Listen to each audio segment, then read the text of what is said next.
Chef Pennington here. Today is sauce bechamel in our 5 mother sauce series. Lots of wonderful uses. It is a mixture of a roux and milk that comes together in a creamy, velvety sauce. Things like pot pies that creamy insides make the bechamel. Roulades often have a little bit of a creaminess on the inside. Bechamel. Any type of nice plated creamy sauce. And then a bechamel turns into something called a Mornay sauce. That's how we make cheese sauce, guys. Totally cool. So lots of uses for a bechamel sauce, also called a white sauce. Those are my mac and cheese sliders. I'll have a link below. You guys got to check that out. A great use for bechamel. So here's our ingredients. We're going to use high quality butter, some flour, some whole milk, some nutmeg. We're going to use half of an onion, and a cool ingredient, some cloves. And this is a very traditional, classic French bechamel. So we're going to start off making our roux. We're going to get some butter in there. Got 4 tablespoons. We're making a bechamel. So usually a roux is equal parts flour and butter. In this case, since there's a good bit of fat inside of the milk, we're going to use 4 tablespoons of butter and 3 tablespoons of flour. Bring them together. It's going to create a lighter roux instead of a thicker roux, which is cool. It's going to give us a little more time to cook the sauce and let the flavors that we're going to add to it get into the sauce. They're going to kind of steep together and get happy. So what I'm doing right there is I'm cooking out the flour. If you don't do this process and you just pull it together and start adding milk, you're going to get a little bit of gritty and graininess.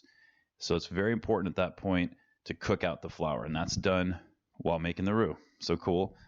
So we're going to start off there by putting about 1/3 of the milk and let everything come together and get happy. Once we start noticing a little bit of thickness, we're going to add the rest of the milk in there. And then we're going to stir, stir, stir. We're going to notice it's going to try to thicken on us. We're on medium-high heat right now, and we're going to go ahead and finish and bring it up to the soft boil, which is where it just starts breaking the surface like that. We're not trying to scald the milk. And then we're going to stir, stir, stir, and it's going to thicken. That's what the heat does. It reacts with the roux and causes it to thicken, which is cool. So here's a really classic ingredient for this, nutmeg. Nutmeg is delicious. It puts a very fragrant note in there. And when it comes to bechamel, something that can be an elegant sauce, this is one of the key ingredients. So it's more delicate. The mace is the outside part of the nutmeg, and that's what we're going to get most of right here. It's a lighter flavor. It's not as strong in flavor forward as full-on nutmeg. So something to consider. If you just have nutmeg, no problem. This freshness it's this full-on classic, the way a chef would do it. So nutmeg's pretty cheap. You can usually find that in your bulk aisles. It's available nowadays. Really cool ingredient, guys. All right.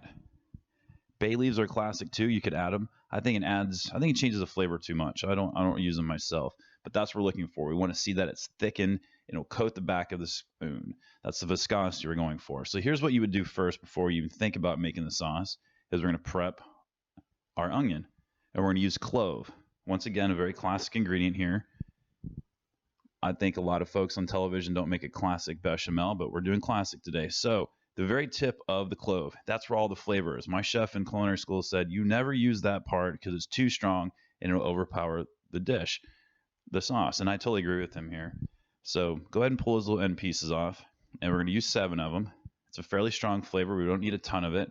On a half of an onion. Now with the heat off, we're going to put this in upside down, and we're going to cover it. Now the sauce is still warm. We just turned the heat off. The sauce is going to continue to thicken, and those flavors are going to get in there, and it's going to be really cool. It's going to take about 4 or 5 minutes to let everybody get happy there. And then you guys are going to have yourself an amazing bechamel sauce.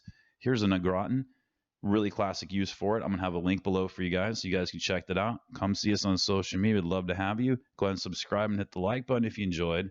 Like I said, everything on the website, all the ingredients, and more information about bechamel, and you guys have the best.